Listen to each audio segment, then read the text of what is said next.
안녕하세요. 경제 블로거 포키입니다. 요즘 금융권에서 가장 뜨거운 이슈 중 하나 바로 제사, 인터넷 전문은행의 등장이 눈앞에 다가왔다는 사실 알고 계셨나요?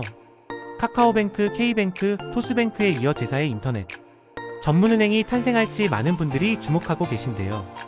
단순히 또 하나의 은행이 늘어나는 게 아니라 우리 금융 시스템의 패러다임을 바꿀지도 모르는 중요한 변화입니다.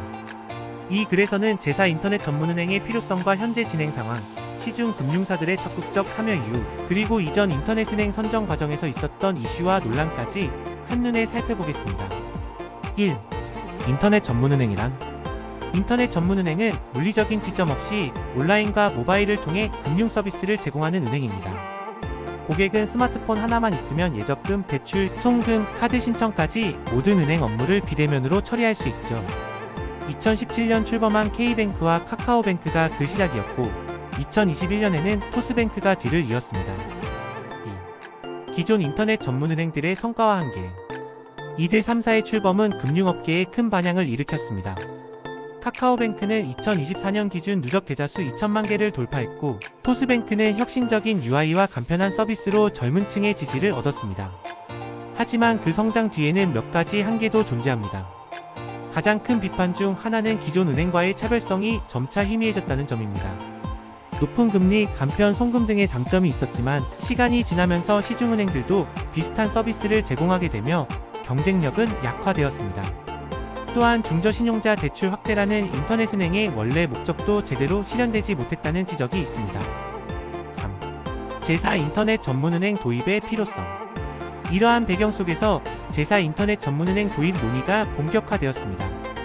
금융당국은 다음과 같은 이유로 새로운 인터넷 전문은행을 추진하고 있습니다. 금융산업의 과정 구조화나 현재 우리나라 은행산업은 소수의 대형은행이 시장을 장악하고 있어 경쟁이 부족하다는 지적이 많습니다.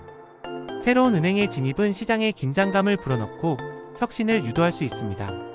금융 포용성 확대. 기존 은행들이 잘 다루지 않았던 금융 소외계층, 소상공인, 중저신용자 등을 위한 특화 서비스를 통해 더 많은 국민이 금융 서비스를 누릴 수 있도록 하겠다는 취지입니다.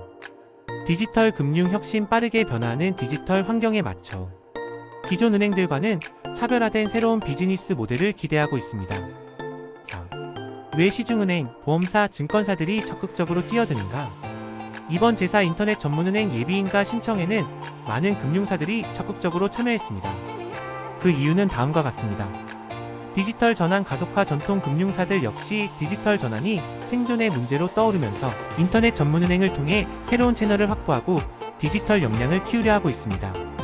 미래 금융 플랫폼 선점. 인터넷 전문은행은 단순한 은행이 아닌 금융 플랫폼으로 성장할 가능성이 크기 때문에 초기 참여를 통해 시장을 선점하고자 하는 전략입니다. 수익원 다변화. 기존 수익 구조가 한계에 부딪힌 상황에서 새로운 형태의 수익 모델을 찾기 위해서이기도 합니다. 예비인가 신청 현황과 주요 컨소시엄 소개. 2025년 3월 25일부터 26일까지 진행된 예비인가 신청에는 총 4개 컨소시엄이 참여했습니다. 소소뱅크, 소상공인연합회와 리드코프, 경남은행 등이 주축이며 소상공인을 위한 특화 금융 서비스를 표방합니다. 포도뱅크, 메리츠금융그룹과 군인공제 등이 참여해 종합금융 서비스 제공을 목표로 합니다. 한국소은행, 한국신용데이터와 하나, 우리, 농협 등 주요 시중은행들이 포함되어 있습니다. AMG뱅크 아직 상세한 주주 구성이 공개되지 않았지만 기술 중심의 혁신을 강조하고 있습니다. 6. 인터넷 전문은행 선정 과정의 과거 이슈와 논란. 기존 인터넷은행들의 선정 과정에서도 여러 논란이 존재했습니다. 은산분리 규제 완화 논란, 산업자본의 은행 지분 보유 제한 4%를 둘러싼 논란은 인터넷 전문은행 도입의 가장 큰 걸림돌 중 하나였습니다. 결국 2018년 법 개정을 통해 인터넷 전문은행의 한 해 산업자본의 지분 보유 한도를 34%까지 허용하는 특례가 생겼습니다.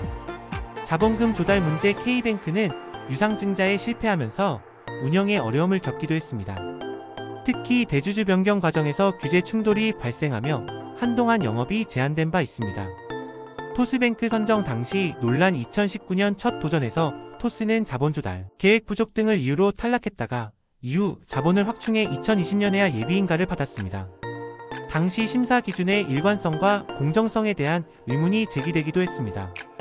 보안 및 인증 문제. 비대면 인증 시스템의 보안 이슈도 초기 카카오뱅크 출범 당시 논란이 되었으며 인터넷 은행의 신뢰성을 좌우하는 중요한 요소로 작용해왔습니다. 7. 제4 인터넷 전문은행의 성공 가능성과 과제. 제4 인터넷 전문은행이 성공하기 위해서는 다음과 같은 조건이 충족되어야 합니다. 차별화된 비즈니스 모델. 단순히 예금과 대출 중심의 모델을 넘어서 타겟 고객에 특화된 맞춤형 서비스를 제공해야 합니다. 충분한 자본력과 신뢰성. 자본금이 부족하면 금융 서비스의 확장에 제약이 따르고 신뢰성 없는 대주주는 오히려 리스크 요인이 됩니다.